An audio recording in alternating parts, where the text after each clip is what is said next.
Bienvenue sur le podcast qui vous donne de l'empowerment. Si vous êtes ici, ce n'est absolument pas par hasard. Je suis Laurita et ma mission est de vous guider vers une vie plus consciente, plus alignée et plus harmonieuse. Je vous diffuse chaque jour de l'inspiration et partage mes réflexions pour vous permettre d'incarner la personne que vous méritez d'être. Si ce podcast vous plaît, je vous invite à le partager, à le noter avec la note qui vous semble la plus juste et à vous abonner pour ne rien louper. Je sais que vous êtes trop gentil et que vous avez un cœur énorme, mais je suis usée de vous voir faire passer tout le monde avant vous. Comment on passe de people pleaser, c'est-à-dire la personne qui fait plaisir à tout le monde, à une personne indépendante, forte et à un sac Chanel, comme je vous l'ai déjà expliqué dans le précédent épisode. Je vais vous expliquer comment on passer de l'un à l'autre et vous allez voir que c'est beaucoup plus fun du côté du sac Chanel. Est-ce que vous dites oui quand vous pensez non ? Ou est-ce que vous n'osez pas forcément toujours fixer des limites ? Parfois, peut-être que vous avez l'impression de ne pas être respecté, ou que vous n'osez pas vous affirmer dans certaines situations, au bureau, en famille, avec des amis, etc. Et si vous étiez, comme je l'étais avant, un people pleaser, une personne qui fait passer tout le monde avant soi, et qui veut plaire à tout le monde. Première chose, pourquoi est-ce qu'on est un people pleaser ? On est une personne qui fait passer les autres avant soi, parce que c'est le résultat du fait qu'on ait été puni par le passé, peut-être dans l'enfance ou peut-être dans un trauma vécu entre l'ado et l'adulte, on a été puni pour avoir été soi-même. On est conditionné et donc on doit abandonner par exemple son authenticité, qui on est, son essence même, ses limites et ses ressentis pour plaire aux autres, en espérant être plus accepté et faire en sorte qu'ils soient plus confortables et qu'ils se sentent mieux en votre présence.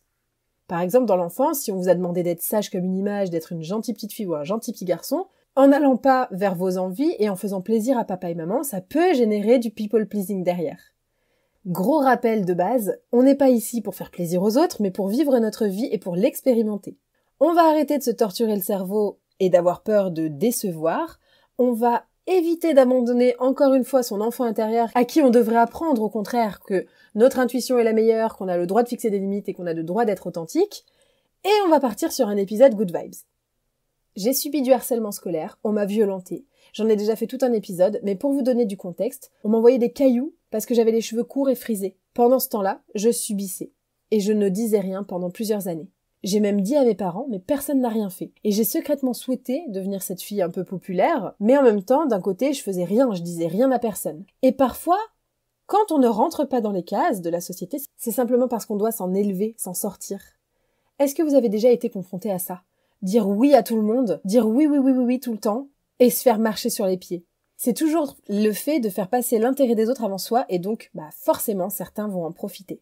C'est la preuve d'un cruel manque d'estime de soi-même. Il fut un temps, on appelait peut-être même ça l'altruisme, mais l'altruisme, les amis, c'est quelqu'un qui se soucie du bien-être des autres de façon désintéressée. On n'a jamais dit que c'était de se faire passer après eux. Et j'ai longtemps essayé de faire passer les autres avant moi. Je voulais surtout pas les blesser, surtout pas les froisser. J'acceptais absolument tout et n'importe quoi, des choses que j'aurais d'ailleurs jamais dû accepter. Pourquoi ? Parce que j'avais peur d'être isolée, abandonnée, moquée, mise de côté, etc. Et souvent, certains m'ont dit « Oh, tu es une amie en or, je t'adore, etc. » Pourtant, j'avais pas du tout la sensation d'être aimée. Et c'est bizarre parce que, même encore récemment, j'ai une amie de longue date que j'essayais encore de contenter parce que oui, je suis pas encore passée totalement au-dessus de mon people pleasing tendency. Elle me faisait des grandes déclats. Pour autant, elle n'était pas du tout là pour moi, quoi. Donc j'avais beaucoup d'amis qui venaient se confier à moi, me balancer leur trauma à la tête, jusqu'à même l'an passé encore, et personne me demandait vraiment « Mais et toi, Laurita, comment ça va ? Vraiment, comment tu vas ?» Parce qu'en fait, moi, je répondais toujours « Mais non, mais tout va bien, t'inquiète pas, good vibes, alors parle-moi un peu de toi plutôt. » Donc les gens se disaient « Ah bah c'est bon, elle est forte, elle, donc pas la peine de prendre le temps de creuser. » Donc quelque part, c'est complètement ma responsabilité. Hein. Quand on est un people pleaser, quand on essaie de faire passer tout le monde avant soi, on est totalement responsable de ça. Je me permettais pas de recevoir de l'aide, je ne parlais pas de mes émotions, et finalement, je voulais que les gens viennent me voir et me confient leur trauma sans vraiment me rendre compte qu'en fait, après, leur trauma était sur mes épaules et plus sur leurs épaules. Donc c'est vraiment un cruel manque d'amour-propre et d'estime de soi. Et un jour, ma psy m'a dit « Mais tu sais, tu peux aussi recevoir de l'aide, tu mérites d'être aidé, et il n'y a rien de mal à ça. » Et elle m'a dit un truc qui m'a marqué, elle m'a dit que être trop gentil, c'est limite être malhonnête. C'est une stratégie de survie qu'on met en place quand on est jeune pour ne pas entrer en conflit avec ses parents ou avec quelqu'un d'autre, ou ne pas être rejeté. Mais ça ne comblera jamais un besoin ou un manque, parce qu'en fait, c'est bien plus profond que ça. Donc, au lieu de ça, elle m'a dit rétablis des relations équilibrées avec les autres, fais en sorte que les autres voient ta valeur et sois quelqu'un de valeur, et qu'ils prennent soin de toi comme tu prends soin d'eux. Et c'est le message des récents épisodes de podcast, notamment Soyez un sac Chanel, ou bien le podcast qui va s'appeler Élevez vos standards et vos gens. Ce sont des épisodes qui parlent de level up, de devenir intégralement soi, parce que cette année, c'est notre année, et ça fait toujours du bien de l'entendre. Quels sont les signes que vous êtes un people pleaser alors? Bon, souvent, il y a quelque chose qui se joue avec les parents, des parents exigeants par exemple, ou toute tentative d'affirmation est étouffée dans l'œuf, on va devenir un people pleaser pour éviter les représailles ou éviter de décevoir. Donc ça peut être avoir peur du conflit, l'éviter à tout prix, accepter de faire quelque chose au lieu de dire non, ne pas agir de la même manière avec tout le monde, ça aussi, comme les Disney, il y a le méchant et il y a le people pleaser pour ne pas le contrarier. On est en décalage avec sa voix intérieure, on n'a jamais le dernier mot, on veut surtout pas l'avoir. On dit tout le temps « ouais, comme tu veux, peu importe, moi ça m'est égal, tout va bien », on n'exprime pas ses envies. On s'excuse tout le temps, dire pardon dans la rue alors qu'on n'a rien fait de mal. Moi par exemple, à l'époque, tu me croisais dans la rue, tu me rentrais dedans, je te disais pardon. Mais c'est quel niveau de non-amour propre ça, les amis. Si ces affirmations vous parlent, vous avez certainement un souci d'affirmation de vous. Rien de bien méchant, on est ensemble et je vais vous partager quelques clés aujourd'hui que j'ai pu expérimenter ces derniers temps, que j'ai appris à travers toutes mes thérapies et mes tentatives de m'en sortir. Donc, free thérapie par ici, c'est gratos. On va devoir accepter, nous, people pleaser, de devenir un peu moins centrés sur les autres, plus centrés sur nous-mêmes. Ça fait peur ce mot. Oulala, on va devoir devenir égoïste. On n'a pas envie de l'être, mais je vous ai fait tout un épisode dédié qui vous prouve qu'il n'y a rien de mal à ça. Faire passer ses intérêts en priorité, c'est ok. Être un peu plus égoïste, encore une fois, c'est rien de bien méchant. Ça veut simplement dire qu'on fait ce qu'on veut. C'est pas négatif. C'est ok, en fait, de mettre des limites aux gens. Première chose, l'énergie, je vous en parle souvent, c'est absolument tout. On se fiche de savoir qui est-ce qu'on doit arrêter de voir, qui est-ce qu'on doit arrêter de suivre sur les réseaux, quel ami je dois contrarier si je dois faire passer ma paix intérieure avant tout. Généralement, quand on est un people pleaser, on est beaucoup plus inquiet pour l'harmonie d'un groupe d'amis un peu toxique ou sa famille toxique que pour soi, et donc on est ok de souffrir pour eux. Ou bien, quand on est un peu plus solide et qu'on se dit « Allez, ok, c'est bon, j'y vais, je vais tirer un trait sur cette personne », on va quand même se demander « Mais comment je vais faire pour faire passer le message gentiment? Comment je vais faire pour ne pas la blesser ?» On passe beaucoup trop de temps à essayer d'anticiper les réactions des autres, de faire le moins de vagues possible. On va donc perturber sa propre paix intérieure pour préserver celle des autres. Si vous êtes quelqu'un qui avait confiance en vous, si vous êtes ce fameux sac Chanel dont je vous parle dans les épisodes précédents, vous n'allez en avoir rien à faire parce que vous êtes bien seul. Je vous ai fait tout un épisode sur le fait de passer du temps, des rendez-vous en solo, des solo dates, et donc un sac Chanel va évaluer cette énergie, l'énergie de la personne en face. Quelle énergie a-t-elle sur moi? Est-ce que cette énergie est productive et elle me tire vers le haut, ou est-ce qu'elle est délétère? Si elle est délétère, je m'en vais. Je sais que certains ne sont pas familiers avec le terme énergie, mais globalement, la question à se poser, finalement, c'est comment je me sens à l'idée de voir parler ou rester avec la personne en question, comment je me sens après avoir passé du temps à son contact. Si vous êtes fatigué et drainé, ou que vous avez dû marcher sur des œufs pendant toute la conversation, ou que vous avez peur de la réaction de la personne, on laisse tomber. Quand on se sent de bonne humeur, plein d'énergie et motivé, on fonce. Par exemple, demandez-vous ce que vous fait ressentir de suivre cette personne sur les réseaux sociaux. Parfois, on suit les gens par curiosité malsaine et on ressent de la jalousie ou bien de l'envie. Donc stop, on arrête de suivre des gens sur les réseaux sociaux. 2. Gros mindset de cette année, je me fiche de savoir si tu m'aimes, tu ne t'aimes pas toi-même. Et je mets moi. Je mets moi. L'idée, c'est vraiment que la personne vienne vous rencontrer à 50% du chemin. Si vous faites déjà 100% dans une relation, pourquoi l'autre devrait-il faire des efforts? S'aimer, ça rejoint mon podcast sur les solo dates, encore une fois. Quand on est un people pleaser, on va mettre ses plans et ses envies de côté pour faire plaisir, par peur panique que l'autre change la perception qu'il a de nous-mêmes. Qui se reconnaît par ici? Je pense qu'on a tous des tendances de people pleaser parfois. Le sac Chanel, lui, n'a pas besoin d'être aimé. Pour info, si vous n'avez pas encore écouté l'épisode sur le sac Chanel, c'est simplement une mentalité d'une personne qui s'aime très fort. Si tu ne m'aimes plus parce que je te dis non, merci. Merci de me montrer qui tu es, parce que franchement, quelqu'un qui sait que j'ai de la valeur va prendre en compte mon non, ma limite, et va certainement me répondre « pas de souci ». Souvent, on se fait des montagnes, mais que va penser cette personne? Comment je vais faire pour lui dire non? Alors que bien souvent, si cette personne fait partie de vos gens, elle va répondre « Ok, pas de souci, la prochaine fois. Tu viens à cette soirée? Ah non, désolé, j'ai pas envie. Ok, pas de problème, bah la prochaine fois. » Vous n'avez pas besoin d'une excuse pour dire non. On comprend aussi que quand notre verre est plein, on peut remplir celui des autres. Quand on fait tout pour tout le monde, on est épuisé, on est dégoûté, on se sent mal, et on se rend compte que finalement, personne ne nous rend ce qu'on donne. Donc les gens n'ont pas besoin de donner quoi que ce soit quand on donne tout, ni l'amour ni d'efforts, puisque vous acceptez tout, vous faites 100% des efforts. Et votre verre est 100% vide. Autre petit conseil au passage, arrêtez de parler avec les gens qui n'ont pas envie de vous écouter. Si je vous explique quelque chose, un ressenti, et que vous n'en tenez pas compte ou que vous continuez, ou encore que vous me dites que je réagis trop fort ou que j'exagère, etc., je ne vais plus rentrer dans des conversations avec vous. Mes limites sont franchies. Si tu n'es pas capable de prendre en compte ce que je te dis, de prendre du recul et de me dire que tu es désolé que ça puisse m'avoir blessé, alors pourquoi est-ce que je vais perdre mon énergie avec toi? J'ai ouvert une porte en me confiant, tu n'en tiens pas compte, bon bah tu n'es pas mon genre, end of story. Et ça passe aussi par le fait d'accepter que les gens ne nous comprennent pas. Et ça, c'est un vrai travail. Que les gens, en fait, n'ont pas à nous comprendre, ils nous doivent rien. Et c'est dur de pas être compris, c'est vraiment dur, on a envie de prouver son point. Mais c'est normal aussi qu'on soit pas compris par tout le monde parce que on n'a pas les mêmes rêves, on n'a pas la même histoire, on n'a pas les mêmes traumas, on n'a pas les mêmes envies.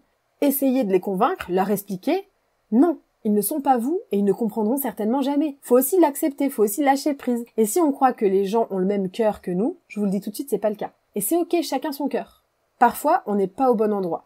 Et les gens ne peuvent pas voir notre lumière. Parfois, les gens ne nous aiment juste pas. Et c'est ok en fait, on peut pas faire l'unanimité. Et vous non plus, vous n'aimez pas tout le monde, n'est-ce pas? Quelque chose que j'ai appris récemment, c'est que les gens n'arrêtent pas tant que vous ne fixez pas de limites. C'est triste, mais c'est comme ça. Et si vous dites par exemple à quelqu'un, écoute, j'aime pas la façon dont tu me parles, et qu'il continue, et qu'on reste, c'est totalement de notre faute. C'est un peu, vous savez, comme avec les enfants, à 3 ça va barder, mais le 3 n'arrive jamais, et finalement les enfants continuent sans problème. C'est un peu pareil avec les adultes. Il faut aller se traiter soi-même comme on aimerait que les autres nous traitent. Et ça fait écho d'ailleurs sur mon épisode, encore une fois, sur le sac Chanel. Si vous dites à quelqu'un que ça c'est votre limite, que la personne transgresse cette limite et que vous restez, c'est totalement de votre faute. Parfois, je me demande, mais quels signaux j'envoie pour que la personne se permette de faire ça avec moi? Pourquoi cette personne se sent confortable de me dire telle chose? Et ça vaut le coup de demander, hein. Parfois, les personnes vont vous expliquer ou alors ils vont s'énerver. On a le pouvoir sur comment on réagit face aux gens. Ça me fait penser à un très bon ami à moi qui m'a souvent déclenché. Mais quand j'étais dans des périodes où j'étais négative, il me disait, écoute, je t'adore, mais j'ai juste pas envie de parler de ça aujourd'hui. J'ai pas l'espace mental pour accueillir tes malheurs. Au départ, je me disais, mais c'est quoi cet ami en carton? Moi, je ferais jamais ça. Et c'est clair que je ne ferais jamais ça. Parce que j'étais trop concentrée à essayer d'être aimée. Sauf qu'en analysant bien la situation, ce que j'avais à lui raconter, je lui avais déjà dit, on avait certainement déjà consacré une soirée entière à parler de ça, il m'avait donné ses conseils, et la semaine suivante, voilà que je revenais avec le même discours, les mêmes négativités, les mêmes traumas, et j'ai compris qu'en fait, je voulais plus de gens comme ça dans ma vie finalement. Des gens qui se respectent assez pour oser dire non. Pourtant, il était là pour me faire passer des bons moments, pour me montrer que je comptais pour lui, il était dispo pour passer du temps avec moi, mais pas pour ressasser et me plaindre et déverser. Eh bien, c'est ces gens-là, les amis, qu'il faut qu'on ait dans notre vie. Parfois, on peut se mettre des challenges de ne pas répondre immédiatement aux gens. C'est ce que j'ai fait récemment avec un client qui me parlait hyper mal et à qui j'avais l'habitude de dire oui. Je me suis dit, ok, lui, je vais arrêter de lui répondre maintenant. J'étais toujours en train de répondre du tac au tac aux gens, alors qu'en fait, les gens ne me répondaient que de temps en temps. En faisant des petits challenges comme ça, dites-vous, ok, cette fois, je réponds dans 2 jours. Wouh! Crazy, mais peut-être que ça va vous débloquer quelque chose. Ensuite, arrêtez et arrêtons de trouver des excuses aux gens. Souvent, par exemple, dans le cas du harcèlement scolaire ou autre, ou même en famille, on se dit, par exemple, ma mère est humiliante, mais elle est malheureuse. Mais non, on est 100% responsable de la façon dont on traite les gens. On n'a pas le droit de maltraiter les gens juste parce qu'on est malheureux. Et ces personnes qui m'envoyaient des cailloux dans les cheveux pour voir si ça tenait parce que j'avais les cheveux frisés et courts, peut-être qu'ils étaient très malheureux, mais et alors? Et moi? Est-ce que moi je n'étais pas malheureuse? Les gens sont peut-être très malheureux, et c'est pour ça qu'ils sont pas corrects avec vous. Mais et vous? Est-ce que vous traitez les gens comme ça? Non. Pourquoi, par exemple, cette personne n'a pas d'empathie pour vous? Moi, j'en avais pas pour moi-même, et c'est pour ça qu'en fait les gens n'en avaient pas non plus pour moi. C'est pas être une mauvaise personne que de fixer des limites. On a le droit de dire stop. Et si on ne répond pas à quelqu'un, c'est pas parce qu'on est une mauvaise personne. C'est aussi ok de ne pas rentrer dans le jeu de l'autre, et j'ai envie de vous dire que le silence c'est toujours une réponse aussi. Entre nous, autre point, c'est l'attitude et le respect que vous vous portez à vous-même montre aux gens comment il faut vous traiter. Quand on a confiance et qu'on a une certaine attitude envers soi-même et qu'on se respecte, on sait que la personne en face le ressent. Il y a des personnes avec lesquelles on ne se sent pas de se moquer d'elles, ou on se sent très sérieux sur des sujets. Donc vous, si vous êtes un people pleaser, vous avez sans doute de l'humour, peut-être que vous laissez les gens vous taquiner sans arrêt, se moquer gentiment, etc. Mais vous avez aussi le droit de ne pas rire de tout. Si vous vous dénigrez par exemple quand quelqu'un vous fait un reproche ou un compliment, ne vous attendez pas à ce que les gens vous voient comme une personne puissante. Vous montrez clairement votre manque d'amour de vous-même, et si vous ne vous aimez pas, comment espérez-vous que les autres vous aiment? Et je disais tout le temps, n'importe quoi, plus jeune quand on me complimentait. Ça faisait bien de paraître entre guillemets humble. Sauf que j'étais pas humble, j'étais hypocrite. Exemple, je me pimpais à fond pour aller à une soirée, mon crush me complimentait et je disais, non, vraiment pas du tout. Mais quelle hypocrisie, j'avais tout donné, j'étais sur mon 31, je savais très bien que je me trouvais belle. Je ne voulais pas qu'il pense que j'étais prétentieuse, mais c'est pas ça la prétention. D'une part, je ne prétends rien si la personne me fait un compliment, et je réponds simplement merci. Et de 2, mais si je le trouve aussi, où est le mal? Si j'avais su à l'époque, j'aurais simplement dit merci ou même carrément je sais. Regardez les actions des gens plutôt que les mots des gens. Parfois, faut se concentrer aussi sur les actions et non leurs paroles, parce que les beaux parleurs et les belles parleurs, il y en a beaucoup. Comme je vous le disais, cet ami qui me faisait des éloges à me dire « t'es vraiment une amie en or, je t'adore, etc. » mais pour autant qu'il me mettait des lapins ou qui m'a effacé du jour au lendemain de sa vie, est-ce que tu fais ça pour quelqu'un que tu aimes et qui compte pour toi et pour ta best friend forever? Parler, c'est hyper facile, ça fait rêver. Et beaucoup de gens maîtrisent cet art, et c'est ce qui nous fait rester. Ou vous savez, ces gens qui vous disent pardon, je recommencerai plus. Ou bien je ferai tout pour toi, ou appelle-moi quand tu veux. Mais est-ce que t'es vraiment là? Les actions parlent beaucoup plus fort que les mots. Je ne recommencerai plus, je suis désolée, je t'aime, tous les mots peuvent être prouvés par des actions. Et c'est bien d'initier la communication, mais ça ne suffit pas. Donc, à l'avenir, on se base d'abord sur les actes. Question à se poser aussi quand on est quelqu'un qui veut faire plaisir aux autres tout le temps, c'est est-ce que je fais ça pour moi ou est-ce que je fais ça pour eux? Comment ça me fait me sentir quand je fais un truc pour quelqu'un? Si vous dites oui alors que vous n'en avez pas envie juste pour faire plaisir à l'autre, vous allez vous sentir tout petit par rapport à cette personne. Vous avez le droit de dire non juste parce que. Si ça ne s'aligne pas par exemple avec votre vie ou avec votre vision, c'est ok de dire non. Par exemple, si vous avez besoin de vous reposer parce que vous savez que vous avez un marathon demain et que votre pote fête son anniversaire la veille, vous allez lui dire que vous allez passer rapidement et qu'elle va vous dire « Non mais s'il te plaît, allez vas-y reste, non mais te rends pas compte, pourquoi tu pars si tôt, c'est mon anniversaire ?» Votre instinct primaire de people pleaser va dire « Bon bah ok, je reste, sinon ça va la blesser. » Mais non, on se priorise, on priorise ses propres besoins et on dit « Non, j'ai un objectif, j'ai une envie d'être reposée, je rentre. » C'est la partie la plus difficile pour un people pleaser, de se faire passer en priorité et parfois même de savoir ce qui est le plus important pour nous. Parfois on n'arrive même plus à savoir, tellement qu'on est effacé par rapport aux autres. Quand on donne, on peut se sentir vide. Et le shift, c'est de se remplir avant, comme je vous le disais tout à l'heure, parce que sinon on n'a rien à donner. On se nourrit, on fait le plein d'énergie. Et je n'ai pas envie, c'est une raison nécessaire et suffisante, vous n'avez pas besoin de développer. Très dur de pas se justifier quand on est un people pleaser. Essayez la prochaine fois que vous avez envie de dire non, même un truc vraiment ridicule, par exemple au supermarché ou dans une boutique, on vous propose quelque chose, dites simplement non, sans justification derrière. C'est drôle, mais vraiment on se sent hyper bizarre. Quelque chose que j'ai envie de vous partager récemment, qui m'a beaucoup fait réfléchir, c'est que ce n'est pas notre job de réparer les gens. Souvent, on a aussi un petit syndrome du sauveur quand on est un people pleaser, mais ça n'est pas votre rôle. Et on ne peut pas sauver tout le monde, et tout le monde n'a pas envie d'être sauvé. Et ça, c'est vraiment dur à accepter. Et c'est une des parties que je trouve la plus difficile de pas tomber dans, limite, l'arrogance. Tout le monde n'a pas forcément envie de ce qu'on veut. Tout le monde n'est pas obligé de vouloir approfondir ses relations, tout le monde n'a pas envie de faire du développement personnel, tout le monde n'a pas envie d'arrêter l'alcool, tout le monde n'a pas envie de manger sainement, et c'est totalement ok. Et si notre rôle, c'était celui d'être, celui qui réussit, ou celle qui réussit, ou le rôle de celui ou celle qui montre le chemin. Et finalement, si au lieu de vouloir à tout prix changer les gens, les soigner, ou faire en sorte qu'ils aillent bien, ou prendre soin de leurs émotions, on se concentrait sur nous, et que finalement ça leur donnait envie derrière. Ça mange énormément d'énergie de s'efforcer d'aider quelqu'un qui a pas envie d'être sauvé. Et j'ai réalisé récemment, vous me direz si vous êtes d'accord, que parfois les gens ont besoin de leçons. Parfois ils ont besoin de galérer. Ils ont besoin d'épreuves. Tout comme nous, d'ailleurs, on a besoin d'épreuves pour apprendre. Les aider, c'est pas forcément la meilleure façon de les aider. Parfois la meilleure façon d'aider quelqu'un, c'est de le laisser aller droit dans le mur. Et c'est le plus difficile, surtout quand on est un contrôle fric comme moi. Ainsi, les gens deviennent plus sages, ils apprennent aussi. La vie leur met des murs pour les faire grandir, et parfois, si on essaie de s'interposer, on s'oppose un peu trop à ce que la vie a décidé, c'est nous qui nous mangeons le mur. Donc on arrête d'essayer de changer les gens, juste parce qu'il faut du courage et de la force pour changer. Et certaines personnes n'ont pas envie de passer par autant de traumas, autant de turbulences, ils ont juste pas envie d'avoir mal. Donc vous ne pourrez jamais les changer. Les gens n'ont pas à vouloir changer. Ils ont le droit aussi de ne pas vouloir changer. Et parfois, les gens pensent qu'ils n'ont pas de trauma, qui sont assez smart, qui sont assez comme ci ou comme ça, et c'est totalement ok. Nous, on va perdre de l'énergie qui n'est pas employée à réaliser nos rêves pour leur montrer qu'ils ont des traumas. Inspirer les gens, c'est comme ça qu'on change les gens. Pensez-y. Qui vous inspire? Qu'avez-vous changé dernièrement dans votre routine et d'où ça vient? Est-ce que c'est pas votre source numéro 1 de changement, finalement, l'inspiration? Et puis, pardonnons-nous. Parfois, on s'en veut d'avoir des tendances à dire oui à tout le monde. C'est ok. On est tous passés par là, ou peut-être qu'on passera tous par là. On grandit, on fait des efforts. Soyez reconnaissant parce que vous avez appris, parce que vous savez comment vous fonctionnez, que vous savez que quand vous êtes en colère contre vous-même, que peut-être parfois vous vous énervez contre votre enfant intérieur qui a été manipulé en croyant que la seule façon d'être aimé c'est d'être ce que l'autre demande, donc vous vous énervez alors qu'en fait ce dont cet enfant intérieur a besoin c'est simplement de l'amour. Alors on se pardonne sur comment on a accepté que les autres nous traitent. Petit à petit, ça prend du temps, moi j'ai encore du mal. On pardonne le fait d'avoir accepté ça et on fixe petit à petit des limites. Moi qui ai fait un sacré chemin déjà là-dessus, je suis toujours pas sortie d'affaire. Et ce fameux client dont je vous parlais tout à l'heure, là récemment m'a posé une question. J'avais posé un jour off, j'ai refusé un meeting et il m'a demandé ce que je faisais de ma journée. Je pensais très très fort, mais en fait ça te regarde pas du tout, c'est un jour off, mais je me suis quand même justifiée.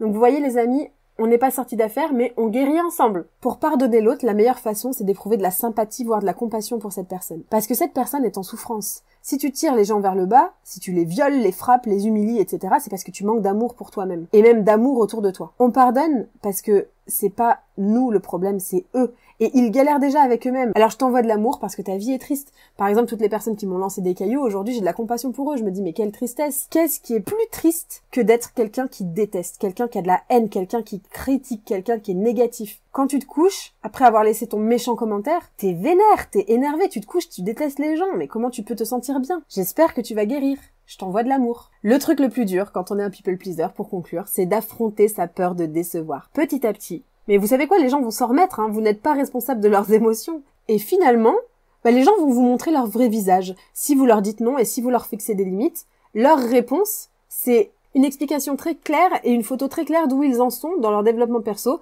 et dans leur propre amour. Si quelqu'un me dit non, moi je m'offusque pas. Je gère mes émotions, donc si tu me dis non, je vais peut-être être déçue, je vais te dire c'est dommage, je suis assez déçue, mais t'inquiète, on fera ça la prochaine fois. Si la personne essaie de vous faire culpabiliser, vous dit ouah franchement je suis trop déçue, je te pardonnerai jamais, etc.